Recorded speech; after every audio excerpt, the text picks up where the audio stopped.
Bwana, hii hapa full video ya msanii Harmonize na Kajala Kajala akiwa anakata keki kwa ajili ya kumlisha mpenzi wake ambaye ni Harmonize, naye Harmonize akiwa anakata keki kwa ajili ya kumlisha mpenzi wake ambaye anajulikana kama vile Kajala. Bwana, ndio hii ndoa yao inayoendelea sasa hivi. Anavishwa pete kwa mara nyingine tena Kajala.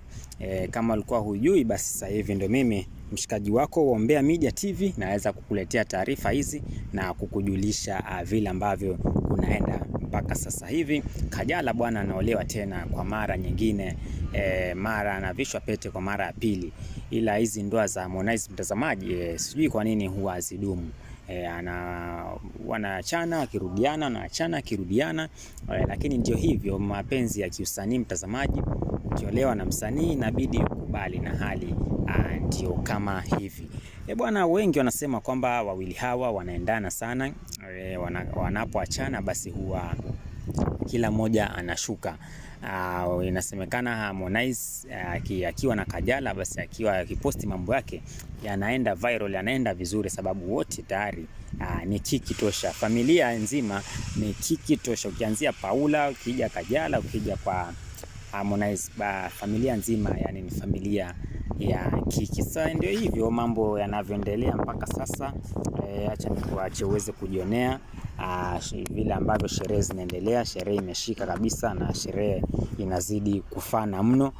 Kama wewe hujahudhuria, usijali tu, kaa nyumbani, mimi nitakuletea habari zote na itakuwa unajua vile ambavyo mambo yanavyozidi kuendelea. Cha msingi tu usahau kusubscribe, usahau ku like, usahau kushare, usahau kucomment kwa ndugu, usahau kushare kwa ndugu zako, jamaa na hata pia marafiki zako ambao pia nao wangependa kuziona habari kama hizi.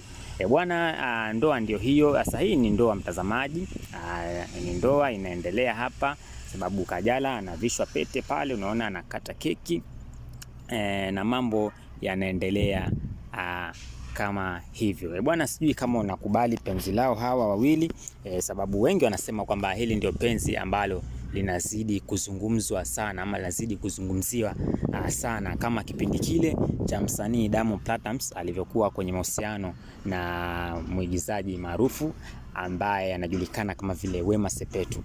Bwana, walikuwa wanaongelewa sana mtandaoni, lakini baada ya kuachana sasa hivi mambo yamebadilika.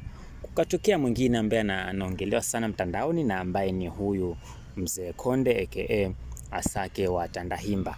Bwana, ngoja niweze kukwacha uweze kujionea video hizi ambazo zinazidi kutrend na zinashika sana jamii, huku ndoa ikiwa inaendelea namna kama hiyo. Nite mshikaji wako wa Umbea Media TV ambaye nazidi kukuletea matukio yote ya wasanii utakuwa unayapata hapa.